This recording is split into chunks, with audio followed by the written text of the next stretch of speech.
Hello and welcome back. Now remember, this study unit is the first of two looking at this question of strategy and responsibility. And in this study unit we're focusing on the shareholder perspective and particularly on what that means for corporate strategy. Now remember, corporate strategy is all about delivering shareholder value and indeed seeing the business from the perspectives of the shareholders, the investors in the business and its owners. And here we're talking about key questions about: is a subsidiary business worth more under the ownership of a particular group, a parent, or would it be better for that subsidiary to be owned directly by shareholders or by another organisation? Now, corporate strategy, in delivering value, you are looking at the composition of the business and how it is coordinated. So what businesses should we be in and how should they be managed? And with that comes questions about the scope of the organisation. Now in this video I want to demonstrate how the frameworks we covered in the last video can be used to analyse a case. And for this we're going to look at the insurance giant Aviva. This is their headquarters in London behind me. Now Aviva itself was formed in 2000 through the merger of leading insurance companies, Norwich Union and CGU. The CGU had only been formed a couple of years previously in the merger of Commercial Union and General Accident. Now all those companies had long histories. Norwich Union was formed in 1797, whilst Commercial Union and General Accident in the late 1800s. Now, bringing those organisations together created the UK's largest insurance company, and indeed it was the fifth largest global insurance company. And if you look at the numbers, they're pretty staggering. The group had £33 billion in annual sales. It had 273 billion in assets under management, 30 million customers worldwide, and employed almost 50,000 people. So we're talking a massive global insurance company here. And if you look at the scope of this insurance business, you'll see it operated across a wide range of insurance and savings products, from general insurance, property and casualty insurance, insurance for your car or your home, but also into life insurance and into pensions products and annuities. So a horizontal diversification across product types, but very much related product types. In terms of vertical integration, it backward integrated into an investment management business, Aviva Investors.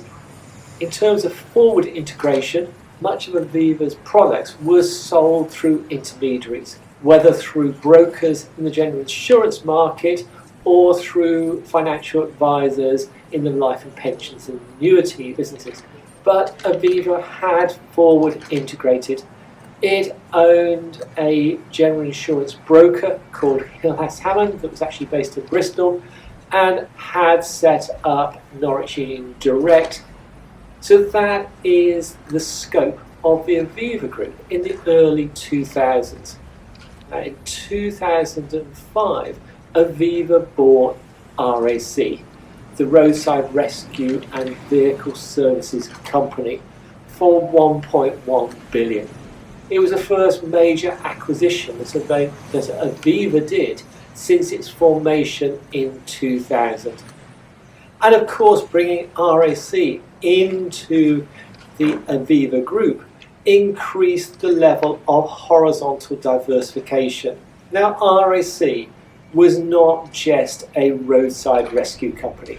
RAC itself had diversified widely over the previous decades and owned a nationwide driving school, BSM, had moved into vehicle leasing through its subsidiary Lex. It owned Auto Windscreen, which was a combination of a windscreen manufacturing company, but also roadside fitting. and also into the servicing of military and other industrial vehicles. It is often said that RAC was anything to do with wheels. Now, Aviva was primarily interested in that roadside rescue part of RAC. It already had strong links through its general insurance business and had started cross-selling RAC Rescue, but thought it could do far more through the synergies that the combined group would have. So felt it could deliver more value as a parent than RAC was currently capable of delivering, being directly owned by shareholders. Now, if we use Michael Porter's diversification test to look at whether Aviva as a parent was going to deliver more value to shareholders, this is what we see. Well, in terms of the market attractiveness test, RAC had some attractive market areas. The roadside rescue market was dominated by AA and RAC, and the competencies needed for that roadside operation meant there was a high barrier to entry. So in terms of the roadside market, if you did a five forces analysis, you'd see it as an attractive market. In terms of the other sectors, some were more competitive, but overall, RAC did seem to satisfy Porter's market attractiveness test. If we move to the second test, the cost of entry test, well, Aviva paid a 34% bid premium to acquire RAC. That's what it paid above what the market capitalisation of RAC was. And there were going to be £100 million in reorganisation costs. But Aviva was confident that cross-sales to RAC's 2.2 million customers of insurance type products and the sales of RAC products to Aviva's 17 million plus general insurance customers, plus estimated cost savings around 80 million, would more than cover that bid premium. And in the announcement of the acquisition to shareholders and analysts, it majored on how RAC could be a transformational deal for Aviva's general insurance business. So the deal did seem to satisfy Porter's first two diversification tests. But to check on this, I talked to John Hodgson, who was Aviva's integration director for the RAC acquisition. He then subsequently became the chief executive officer of one part of the RAC business, auto windscreens, and he talked about Porter's first two tests. I think on balance it was very well out of the deal. One of the problems that faces insurance companies is trying to maintain customer loyalty and simultaneously deal with a business that's notoriously cyclical.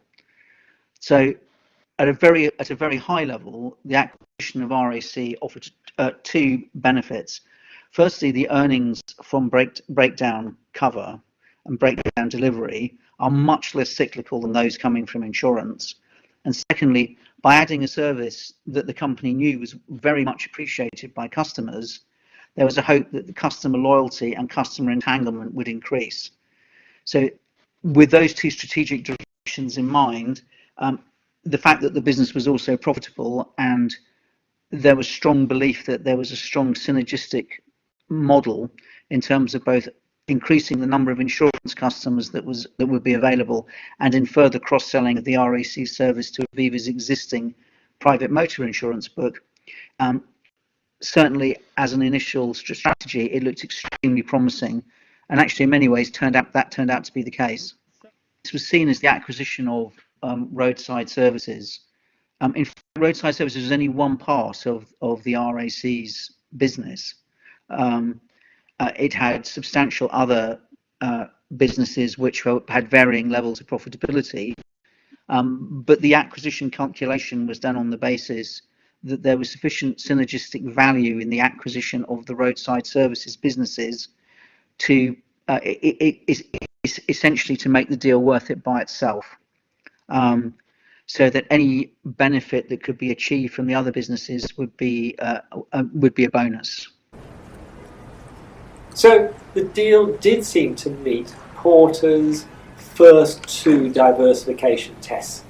Now, to look at the better off test, you need to make use of that parenting matrix. So looking at those individual businesses that were now in the Aviva group in terms of the feel the parent had for those businesses, what was the fit between the needs of those individual businesses, like rescue and auto windscreens, and the approach embedded in Aviva, and also at the potential for Aviva as a parent to add value to each of those business units. We're starting with the fit. And if you remember, fit is determined by the group's approach to management systems, group delegation and formalisation, the mental models inside the group, and the skills and styles of those group managers. Well, in terms of Aviva, well, there's 200 years plus of path dependency here. And like all large insurance companies, had a very functional structure within its large units, such as its general insurance business, which was now controlling those acquired RAC units. Now, historically, insurance businesses have a lot of formality in processes. Although that was beginning to change, it was still very evident. And of course, there was an insurance financial services mindset, and with that, quite a high level of risk adversity. Although, as you'd expect, there is deep expertise in finance, the use of data, and in the assessment of risk. Now, whilst that profile may have fitted more insurance-style operations, such as in the roadside business, it was less of a good fit with other areas, such as auto windscreens manufacturing operation.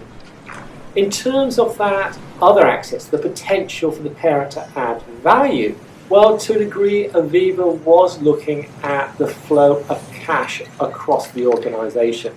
At that time, the life and pensions business was growing and needed cash to support its solvency. And RAC would help with that cash generation. Aviva also saw potential for sharing its competencies across those business units, particularly in risk assessment, linking it to pricing that could be used within the roadside business, and also in data analysis in terms of people's propensity to buy. It could also share its UK customer base of 17 million policyholders. It was also ahead of others in terms of its telematics capability. So a number of areas where Aviva expected to act as a synergy manager, and then it had a well-recognised brand.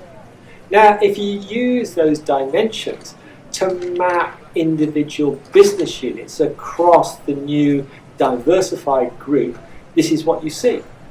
Clearly, the insurance businesses map clearly into the heartland. There's a very strong fit between these businesses' needs and the parent's approach, and there was a large potential to add more value. And roadside also seemed to fit closely with the Aviva approach. The pricing of roadside rescue services would benefit greatly from that insurance approach. However, other units within RAC were less of a good fit, and where there is less potential for the parent to add more value. Let's hear what John Hodgson said specifically about auto windscreens and its fit with Aviva's parent approach and the potential to add more value. So I think, first of all, it's important to remember that auto windscreens was not one of the major drivers of the acquisition. There was a strong belief within Aviva, and actually to some extent shared by the existing RAC management, that auto windscreens was a natural fit. It was, after all, why the RAC had acquired the business themselves, and that it was and it would become more profitable as more and more RAC customers used it. The business was unusual because unlike its major competitor, it was a manufacturing and a roadside services business. It ran a manufacturing plant that was able to manufacture approximately 60% of the windscreens that it fitted, and surprisingly, what looks to the outside like a subscale manufacturing plant was actually running at very high levels of utilization. So it was an interesting model, and one that existed in a niche between the large roadside competitor and the very, very large manufacturer, Pilkingtons, who actually directly or indirectly manufacture in those days, about 70% of all the UK's windscreens. First, on a personnel level, the fit was very poor.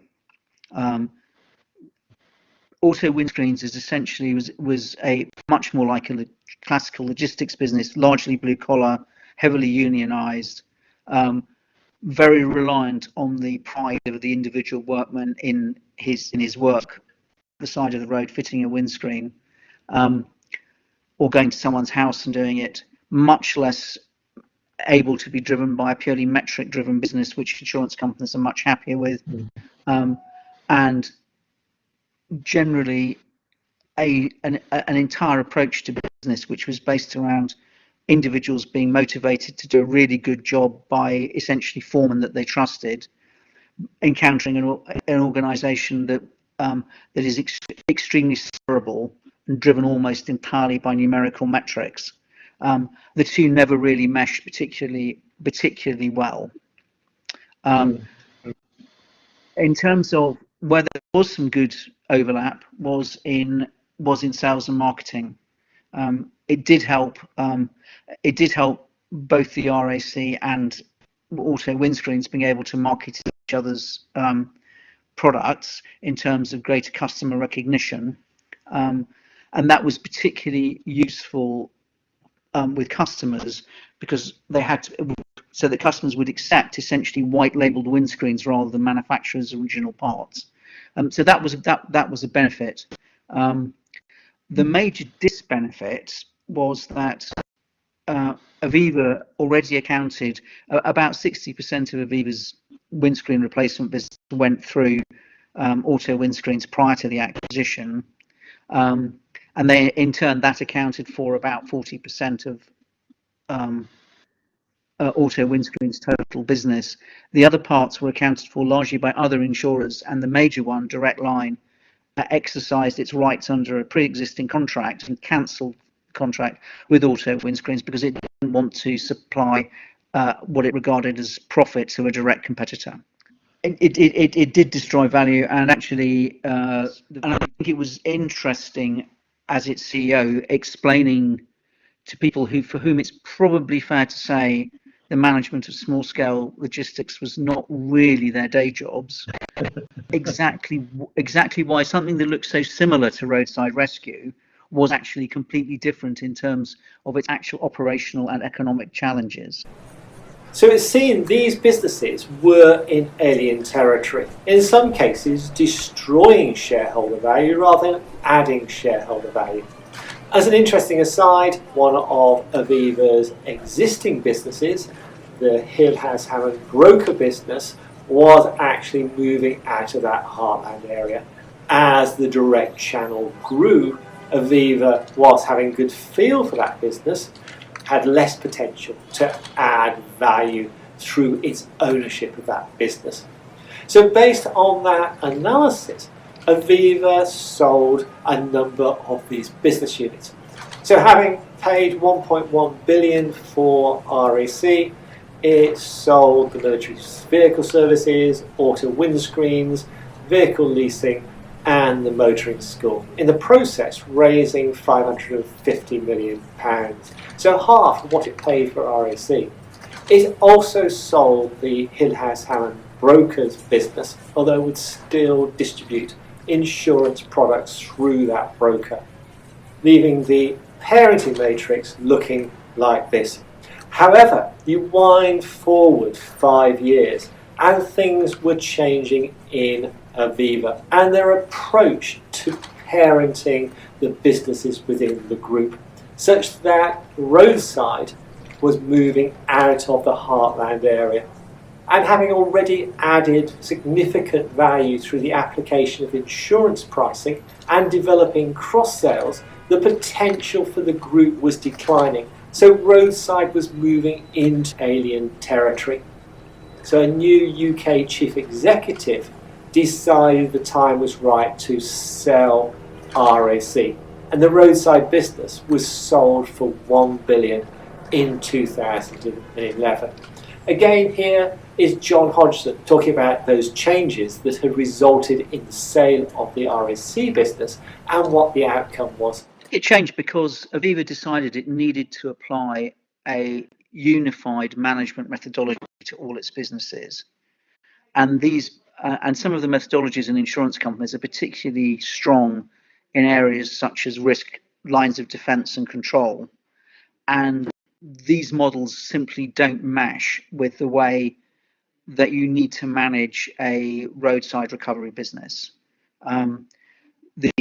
Trying to impose a 3-line of defence model into a business where the moment of truth, to use the old-fashioned phrase, is what happens when your car's broken down, proved to be very burdensome and was very unpopular with the actual people delivering the roadside service. And these are skilled people who have other places to work. So, yeah. And to give Aviva credit, they realised quite early on that this was a cake they couldn't both have and eat. And if you look at the sale, if you look at that from a commercial point of view, from a financial point of view, it was a tremendous success. The Aviva paid 1.1 billion for the business over its 5 years of ownership. It extracted net 100 million of dividends. I mean, net of money that they invested into the business, and sold sold off all the businesses, including the RAC, for 1.5 billion. So it was a very it was a very profitable corporate finance transaction. One of the other points, of course, is that after one of the conditions of the sale was that Aviva continued to receive commission on the sale of RAC product for, I think it was 5 years. So, as well as the actual initial capital gain on the sale, there was also almost an annuity flow out for another 5 years afterwards. And in insurance terms, that's that's an extremely good return.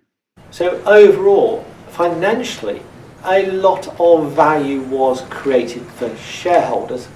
And in many ways, the group had moved from being a synergy manager into being a portfolio manager. And within that, had created value for shareholders. So some final thoughts on corporate strategy. As we've seen, the focus here is heavily on to shareholder value as being the purpose of the firm. Now, in today's markets, shareholders and their representatives do not like unrelated diversification. The view is that they themselves can use portfolios to manage risk and place pressure on to management teams to focus on to the delivery of shareholder value. Although these fashions do change, and at some point we may see a swing back to more integrated, widely diversified groups. However, whatever the current thinking about diversification, it is always important for the managers to consider strategically the returns being made to its investors and owners, and keep asking this question about whether it is continuing to add value to the business units that are part of the group. Exploring that question surfaces important strategic insights. Now, we can criticise this shareholder-dominated perspective and whether it fully recognises the wider responsibilities of the firm. And that wider perspective is what we'll be looking at in the next study unit. Thank you for listening.